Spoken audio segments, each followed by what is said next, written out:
오늘도 하나님의 자녀로 거룩한 날 예배의 자리로 나와 하나님을 경배하는 모든 성도들에게 하나님의 예배하신 은혜가 충만하기를 기도하며 주님의 이름으로 환영합니다. 서로에게 인사하겠습니다. 주님의 이름으로 환영합니다. 한 번 더 인사하겠습니다. 하나님의 평안이 가득하기를 기도합니다. 하나님께 드리는 거룩한 이 예배를 통하여 우리의 영과 육이 회복되어지는 은혜가 넘치기를 주님의 이름으로 축복합니다. 이번 주말에 가정사랑드림학교 성경학교가 있습니다. 성경학교 주제가 여호와 샬롬입니다. 그래서 오늘은 성경학교 주제와 또 성경학교에 정한 본문을 가지고 자녀들과 또 부모님들이 함께 먼저 주일 말씀을 들음으로 성경학교를 기도하며 준비하고 또 우리 아이들이 성경학교에서 어떠한 말씀을 배우게 될지 먼저 또 함께 들음으로 우리가 그 삶의 배움이 교회에 그냥 맡겨진 것으로 끝이 아니라 교사들과 교육자들의 섬김으로 끝이 아니라 여러분의 가정에서 아이들의 배운 말씀이 부모의 같은 믿음의 고백이 되어 묵상되어지고 더 사라져가는 한 주간이 온 교회가 함께 성경학교에 참여하는 그런 귀한 시간으로 꼭 삼아주시고 그러므로 오늘 나누는 말씀이 온 교회에 주시는 거룩한 말씀으로 들려지는 은혜가 있기를 바랍니다. 조금 전에 우리는 평안이 가득하기를 서로에게 구하며 인사했습니다. 이와 같이 샬롬이라는 인사는 구약시대부터 수천 년간 이스라엘 사람들이 사용해온 전통적인 인사말로 평안 또는 평화라는 뜻을 가지고 있는 히브리어입니다. 한국에서 흔히 식사하셨냐고 안녕하시냐고 묻는 인사처럼 이스라엘 사람들은 지금도 자주 그리고 언제나 사용하는 이 인사인 샬롬. 그들은 헤어질 때도 샬롬이라고 말하고 좋은 일이 있을 때도 샬롬이라 말하며 특별히 좋지 않은 어려움을 당한 때에도 하나님의 평강을 오히려 구하며 샬롬이라고 인사하는, 샬롬은 그렇게 단순히 안부를 묻는 정도의 일이 아니라 내 삶이 하나님 안에서만 평강을 누릴 수 있다는 믿음의 고백으로 일상 가운데 고백되어지는 인사입니다. 사랑하는 성도 여러분, 우리의 삶의 언어가 그리스도인이기를 바랍니다. 세상의 언어, 직장 가면 직장의 언어가 따로 있는 것이 아니라 그리스도인에게는 변하지 않는 하나님의 언어가 있어서 하나님의 사랑을 담은 하나님의 은혜를 입은 성도의 아름다운 고백들이 일상 가운데서도 동일하게 고백되어져서 믿는 성도들 때문에 믿지 않는 자들이 복을 누리는 은혜의 통로가 될 수 있기를 간절히 소망합니다. 특별히 이스라엘 사람들은 친근한 사이에는 샬롬이라고 한 번만 하는 게 아니라 샬롬 샬롬 그렇게 두 번 인사를 반복해서 한다고 합니다.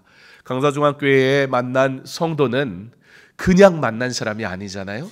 주 안에서 형제 자매 됐고 하나님께서 특별히 부르셔서 하나님의 자녀 삼으신 너무나 귀한 사람들이니까요. 이 시간에 우리 다시 한번 좀 인사할 때 한 번만 하면 정이 없으니까 이스라엘도 굉장히 한국식인 것 같아요. 두 번 서로를 보면서 이렇게 인사하겠습니다. 샬롬 샬롬.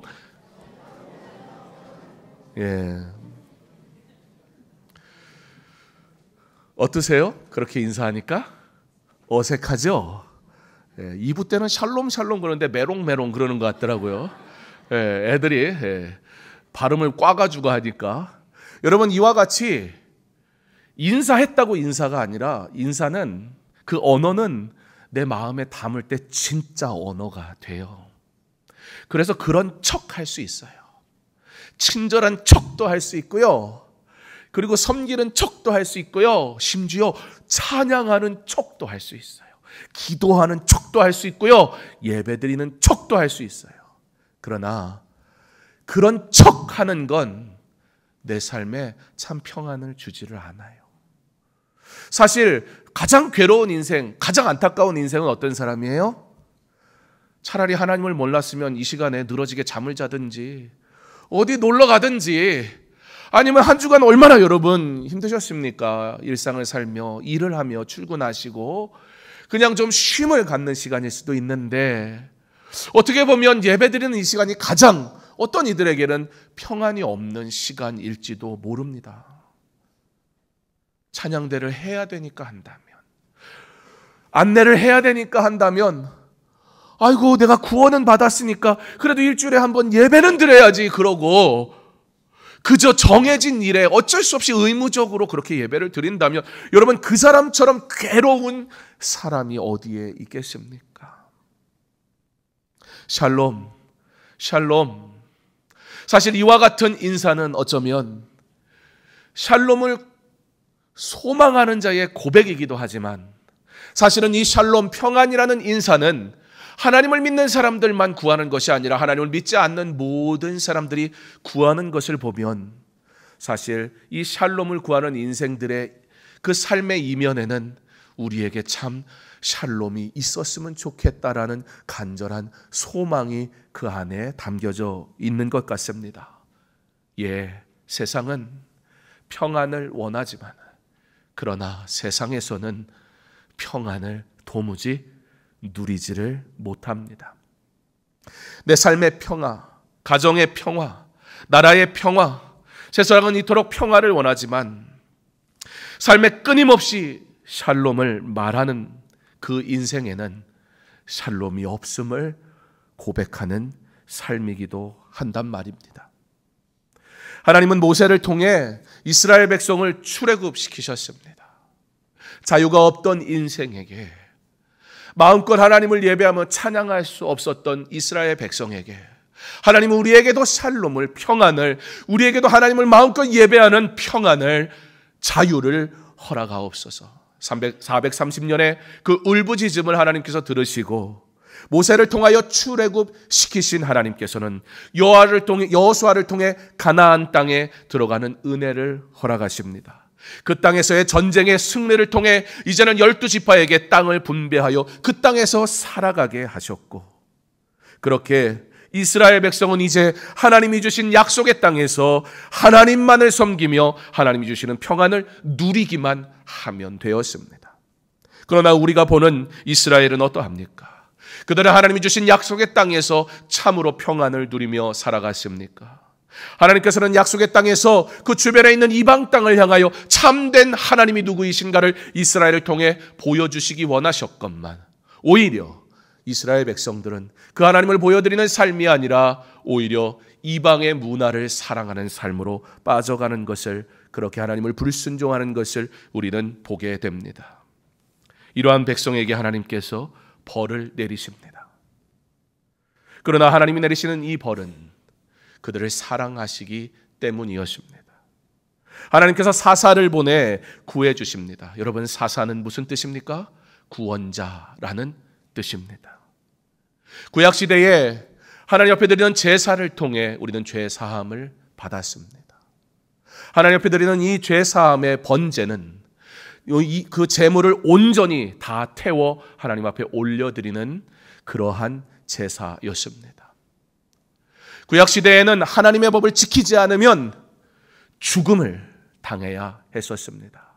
그러면 하나님 앞에 드리는 제사를 통해 죄사함을 얻을 수 있었고, 그 죄가 짐승에게 전가됨을 통해, 그 죄가 그에게 전가됨을 통해 온전한 피 흘림으로, 번제라는 제사는 그 현장에서 동물의 목숨을 끊는 거였습니다. 그래서 번제를 드릴 때 그 제단은 피로 흥건하게 물들을 수밖에 없었습니다. 그러므로 피 흘림 없이는 구원이 없는 것입니다. 그와 같이 믿음으로 하나님 앞에 나오는 삶. 여러분, 하나님 앞에 드리는 예배는 하나님이 정하신 방법대로 드리는 것이었습니다. 이 시대에 우리의 예배는 어떠합니까? 여러분은 어떠한 예배를 원하십니까? 우리의 예배의 하나하나 모든 것들이 하나님이 기뻐하시는 예배이기를 간절히 소망합니다. 어떠한 순서나 어떠한 섬김이 예배가 되는 것이 아닙니다. 그러나 예배의 온전히 참여하는 것. 여러분, 이 시대의 신약 시대의 예배는 하나님 앞에 드리는 신앙의 고백으로 시작해서 그리고 축도로 마무리하게 되어져 있습니다. 그래서 온전한 예배를 드릴 때 축도에까지 온전히 참여하는 게 예배입니다. 그런데 축도가 끝나기도 전에 가끔 나가시는 분들이 있어요. 물론 그렇다고 해서 여러분들이 구원을 못 받거나 그런 건 없습니다. 그러나 우리가 하나님 앞에 드리는 예배에 대한 자세 또한 우리가 반드시 점검할 필요가 있습니다. 여러분, 제사를 드리러 나오면 그 제사를 준비하는 과정부터가 중요했습니다. 하나님 앞에 준비된 모습으로 그 성막의 뜰에, 성전의 뜰에 나아갈 때는 여인들과 자녀들이 함께 가는 거예요. 그래서 여인들도 뜰까지는 같이 갈 수 있었어요.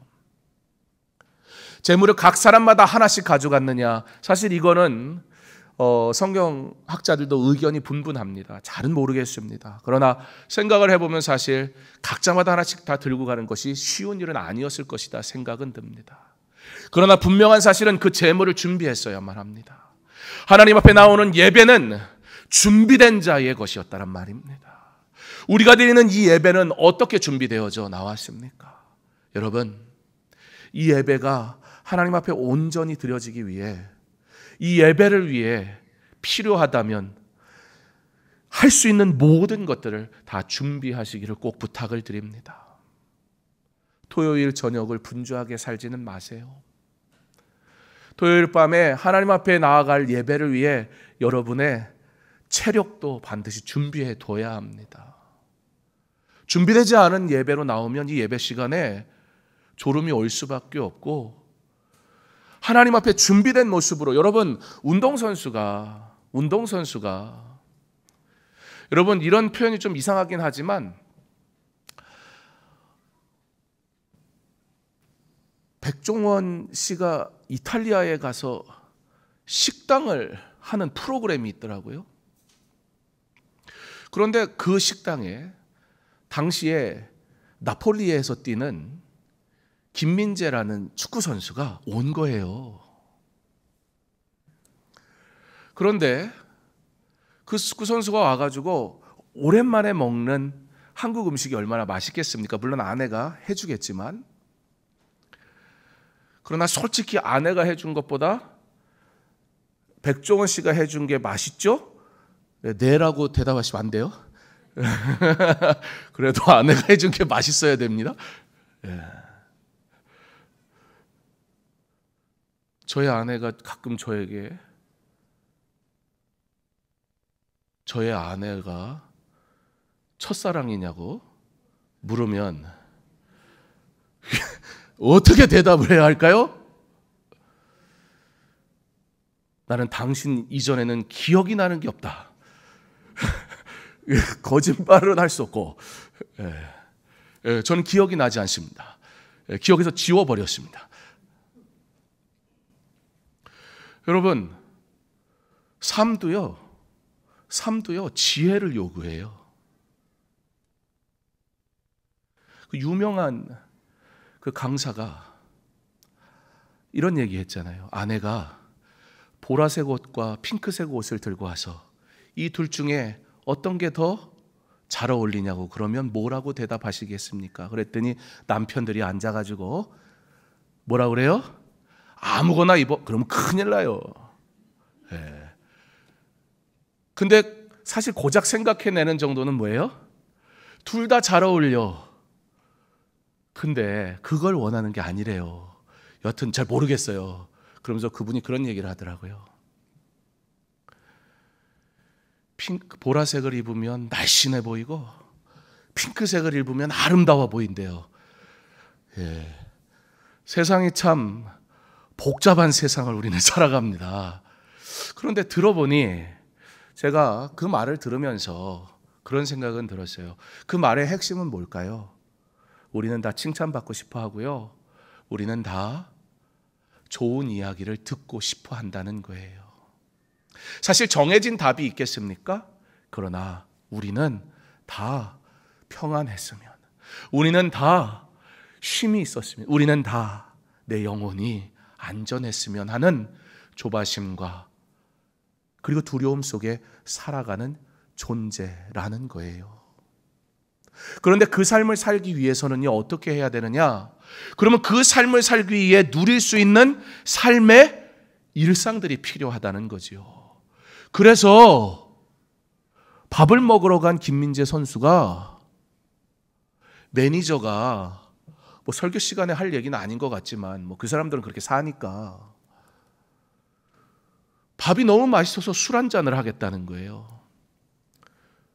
그랬는데 김민재 선수가 자기는 안 마신대요.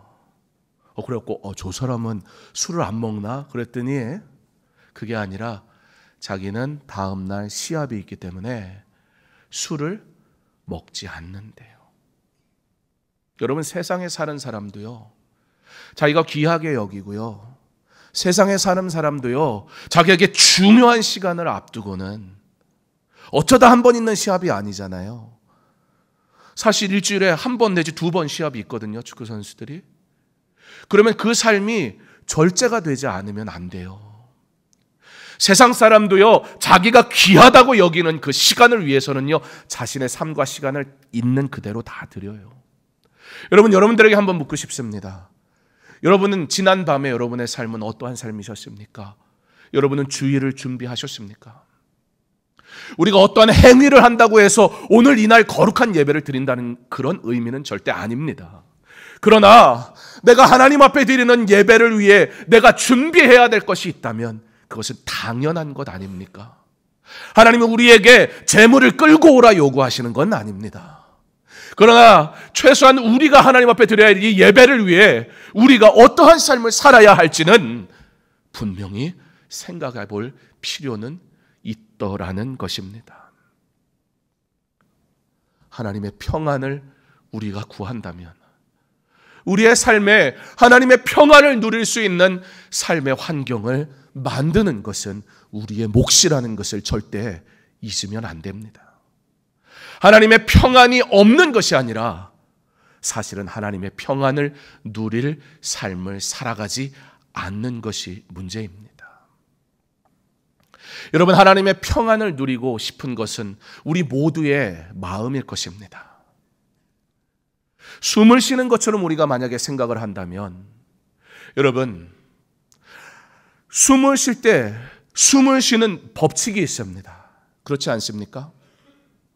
여러분, 숨을 쉬면서 숨을 들이마시고 숨을 내쉬지 않는 사람은 없습니다. 그런데 숨을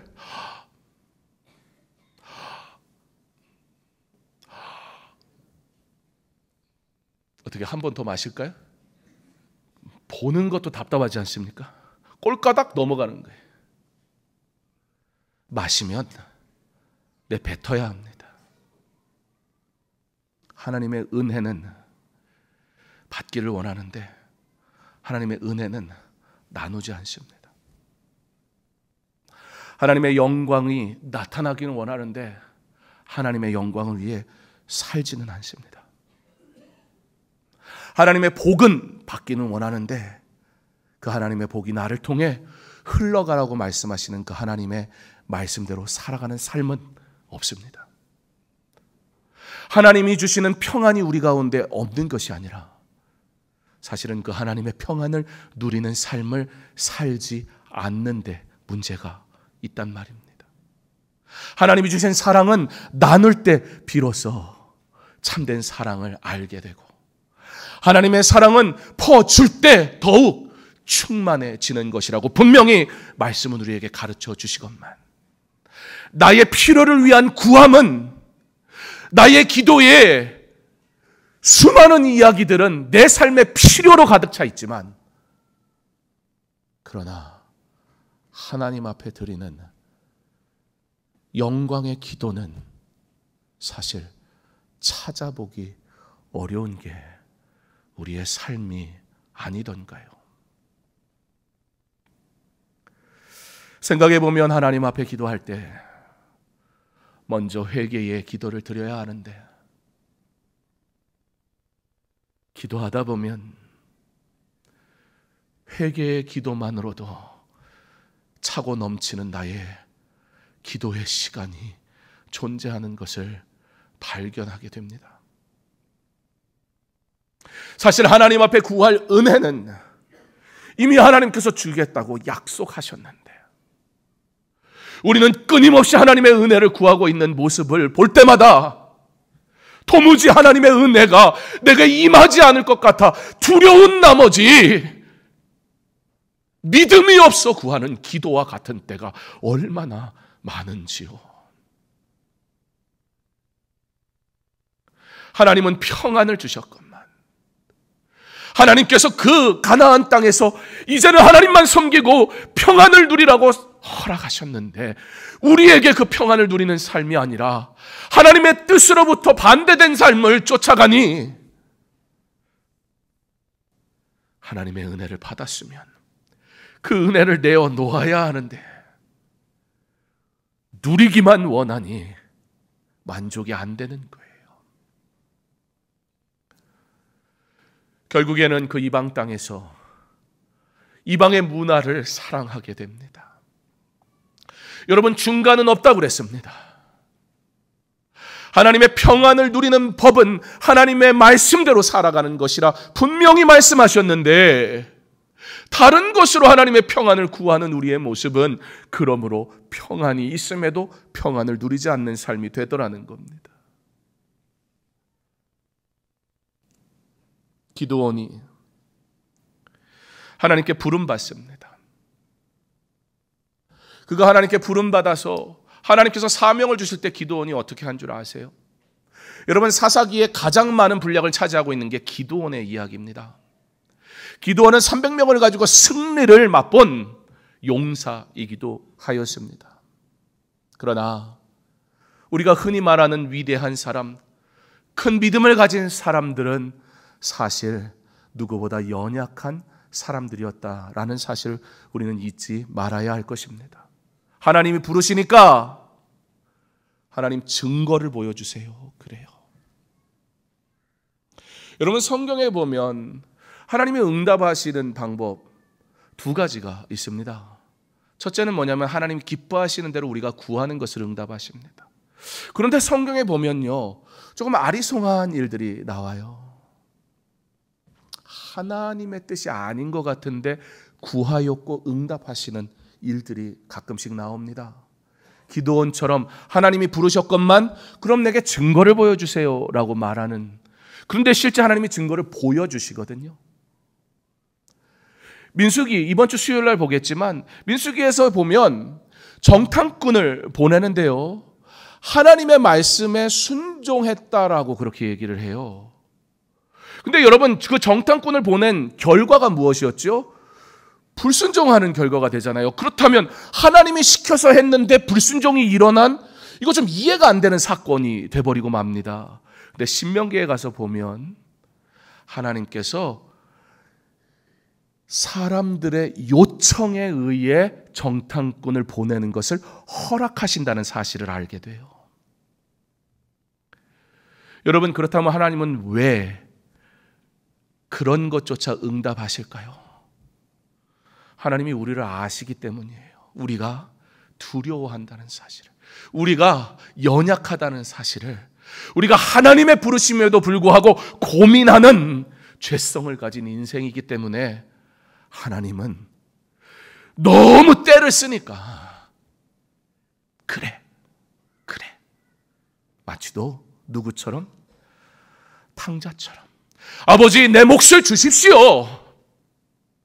아버지와 함께 있는 게 은혜인데 내 몫을 달라고 하는, 그러면 남겨져 있는 아들은 괜찮았던 거예요? 아니요, 그건 아니었어요. 사실 남겨진 아들도 별반 다르지 않았어요. 단지 아버지와 함께 있었기 때문에 괜찮은 줄 알았어요. 내가 주일날 예배 나오니까, 내가 지금 큰 문제가 없으니까 괜찮은 게 아니에요. 오히려 사실 누구보다 심각한 상태에 있을지도 몰라요. 왜냐? 그 심각한 모습이 결국은 나중에 터져버리고 말잖아요. 언제? 둘째 아들 탕자가 돌아왔을 때 첫째 아들이 화가 났어요. 저 자식은 지껏 다 가져가고, 그 아들이 왔는데 그 아들에게 잔치를 베풀어 주니까 이건 내 건데. 아버지가 뭐라고 그래요? 너는 나와 함께 있는데 왜 그러냐?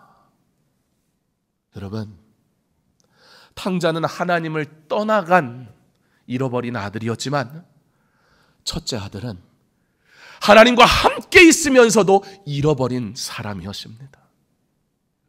약속의 땅에 있으니까 평안을 누리는 게 아니에요. 사사시대에 약속의 땅에 살면서도 샬롬을 잃어버리고 살았던 세대처럼 이 시대의 그리스도인들도 하나님의 평안을 구하지만 실상은 평안이 없어 괴로운 삶을 살아가고 있지 않던가요? 왜 우리에게 이 샬롬이 없는 것입니까? 하나님의 말씀대로 살아가는 삶이 아니라 끊임없이 우리가 원하는 것을 구하니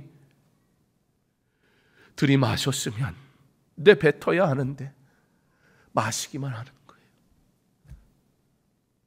하나님의 법칙대로 살아야 사는데, 호흡하는 방식대로 호흡해야만 반드시 사는데, 하나님의 방법이 아니라 내 방법대로 사니까 숨을 쉬는 것 같기는 하는데 죽음으로 향하고 있고 괴롭더라는 거예요. 나는 쉬는데 죽을 것만 같은 거예요. 나는 하나님을 섬기는데 삶의 평안이 없는 거예요.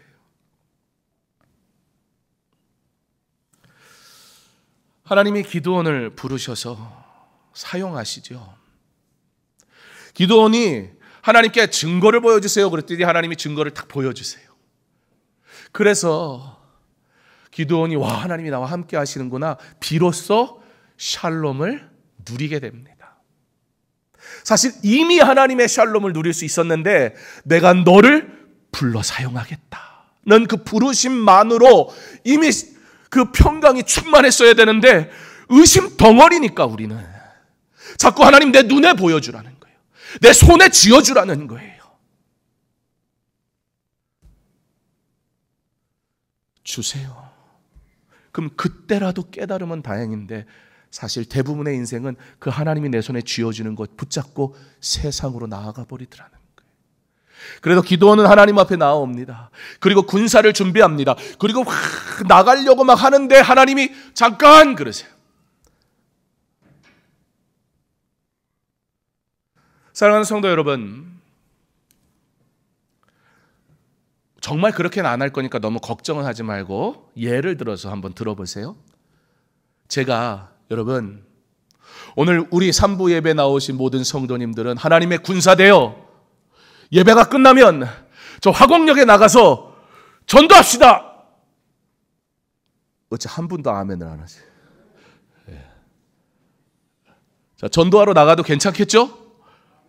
예. 근데 이 중에 딱 한 분이 큰일 났네. 나 약속이 있는데. 예배하러 오면서 왜 약속을 잡고 와요? 여러분 약속 잡고 오면 제가 설교를 길게 못해요. 예. 빨리 안 끝낸다고 화가 나시면 안 되잖아요. 진짜 안 나갈 거니까 걱정은 마시고. 여러분 농담이지만 사실 이 안에 담겨져 있는 정말 중요한 메시지가 있잖아요.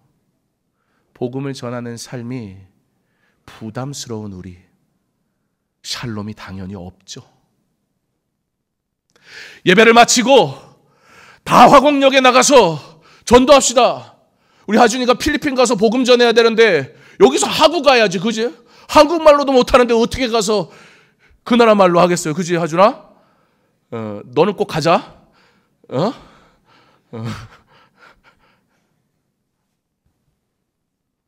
여러분, 왜 우리 삶에 샬롬이 없습니까? 하나님의 방법대로 살고 있지 않아서 그래요. 사실 하나님의 방법대로 사는 게 너무 불편해요. 하나님의 방법대로 사는 삶과 우리의 삶이 계속 부딪혀요. 당연한 일이 당연하지가 않아요. 그러니까 누려야 될 샬롬을 받았는데 샬롬이 없어요. 그랬는데 하나님이 잠깐 그러시면서 그렇게 많이 갈 필요 없어. 이 화곡역에 이렇게 많이 가봐요. 그러면 이 첫째 분단에 앉은 분과 이 마지막 분단에 앉은 분 서로 모르는 분 있을걸요? 화곡역 가가지고 서로 전도할지도 몰라요. 강서중학교 오시라고. 그럴지도 몰라요. 너무 많아. 그렇죠? 그래서 여러분, 아는 사람만 인사하지 말고 모르는 사람과 인사를 꼭 하세요. 예. 화곡역 가서 그나마 전도하면 다행이지. 접촉사고 나서 멱살 잡으면 큰일 나잖아요. 너무 많어. 한 50명은 빼고. 자, 그래도 전도하러 가실 분. 이렇게 말하면 안 되시니까. 안 가실 분. 너무 바쁘다 오늘. 그럴 줄 몰랐다. 나를 좀 빼달라. 사실 듣던 중 반가운 소식일지도 모르겠어요. 자, 50분 선착순으로 빼드리겠습니다. 빨리 손 드세요, 빨리. 아무려면 제가 전도를 농담으로 하자고 그러겠습니까? 진짜 갈 거예요? 자, 빨리 다 가실 수 있어요? 빨리 손 드세요. 약속 있는 분 있잖아요. 네. 우리 손 드시는 줄 알았네요. 안경을 만지셔가지고. 네. 자, 그랬는데 또 하나님이 잠깐 그러시는 거예요. 이것도 너무 많아. 30명만 가자, 30명만. 자, 이제는 반대로 묻겠습니다. 30분 모집합니다. 하나님의 군사로 오늘 화곡역에서 복음을 전할 30분 선착순으로 모집하겠습니다. 손 드세요. 예. 우리 신대호 집사님 손 드셨는데, 우리 신대호 집사님이 또 전도하면 일가견이 있으세요. 얼마나 열심히 전도하시는지. 코로나 전에는 정말 우리 집사님 산부 예배 끝나면 전도하시고, 한여름에도 전도하고 땀이 범벅이 된 상태로도 전도를 하시고, 그리고 오셔서 오후 예배 드리시고. 사실 여러분, 그게 우리의 삶이잖아요. 주일은요, 예배 드리고 전도하는 삶을 사는 날이에요. 다른 약속 잡고 어디 놀러 가는 날이 아니라. 또 오늘 놀러 갈 계획을 세우신 분은 제가 알고 얘기한 건 아니니까 너무 언짢게 생각은 마시고, 당연한 것이 당연해지지 않으니까 당연한 샬롬이 안 되는 삶을 사는 거예요. 근데 여러분, 우리가 성경을 이렇게 보다 보면 좀 이해가 안 돼요. 아니, 여리고성을 점령할 때도 그렇고 오늘 이 사건도 그렇고요. 그러면 이제 어떻게 추리냐면, 이렇게 두 손으로 이렇게 해서 물을 마신 사람, 그 사람만 데리고 가라고 그래요. 그랬더니 300명이 그렇게 마신 거예요. 그래서 300명 데리고 가는데, 300명 데리고 미디안이라는 한 국가를 상대로 어떻게 싸웁니까? 심지어 무기도 없어요. 여리고성도 그렇고 이 미디안과의 싸움도 그렇고, 야, 하나님은 뭐 이렇게 믿는 거야? 아, 그러면 뭐 열심히 할 필요도 없고 그냥 주여 맨날 교회 나와가지고 기도하고, 수능 100일을 앞두고 이제는 공부를 멈추고 맨날 교회 와서 기도하면 대학에 합격하고 뭐 그런다는 얘기야? 사실 그런 얘기 같잖아요. 그냥 문자적으로 읽으면. 왜 하나님은 이렇게 하시는 걸까요?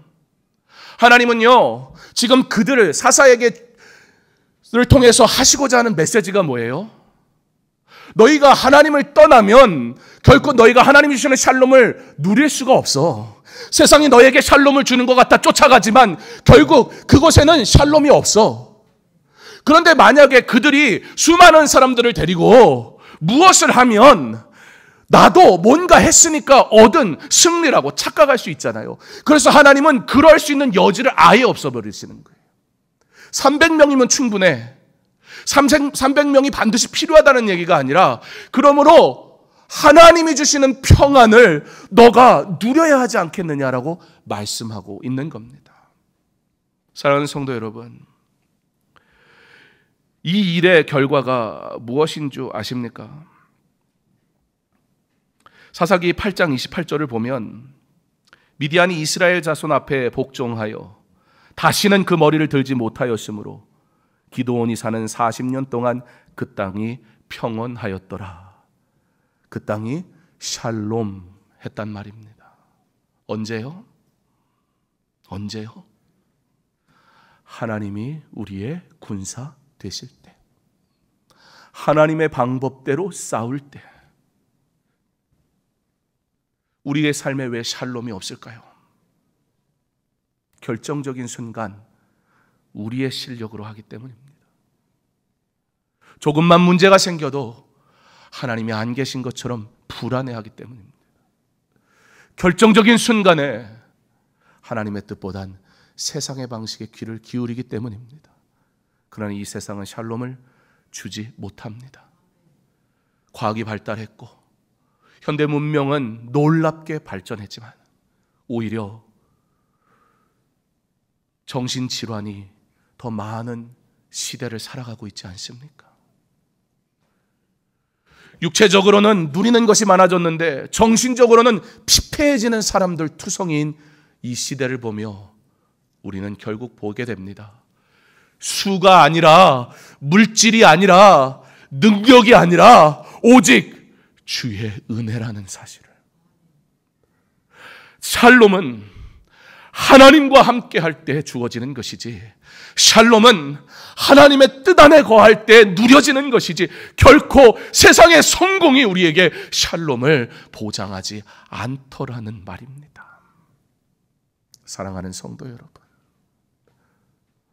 오늘 하나님을 만나고 돌아가시기 바랍니다. 오늘 하나님이 나의 전부가 됨을 고백함으로 그 하나님을 내 마음에 모시고 돌아갈 수 있기를 바랍니다. 그 일을 하려면 버려야 돼요. 정리해야 돼요. 샬롬을 방해하는 것들을 버려야 돼요. 그거로 끝나면 안 됩니다. 그리고 버림으로 비워진 내 마음에 하나님의 말씀, 샬롬의 방법을 채워야 합니다. 숨을 쉬어야 할 때, 들이마셔야 할 때 마시고, 내뱉어야 할 때 내뱉으십시오. 주의 전에 나와야 할 때 나오고, 세상으로 보내실 때 나가십시오. 하나님께서 부르실 때 순종하고, 하나님께서 멈추라 하면 내가 하고 싶어도 멈추십시오. 그러면 샬롬이 내 삶에 충만하게 될 것입니다. 오늘 하나님의 말씀으로 채워진 은혜가 있어 샬롬으로 충만한 저와 여러분 되어 한 주간의 삶이 샬롬이라는 믿음의 고백으로 넘칠 수 있기를 주님의 이름으로 축원합니다.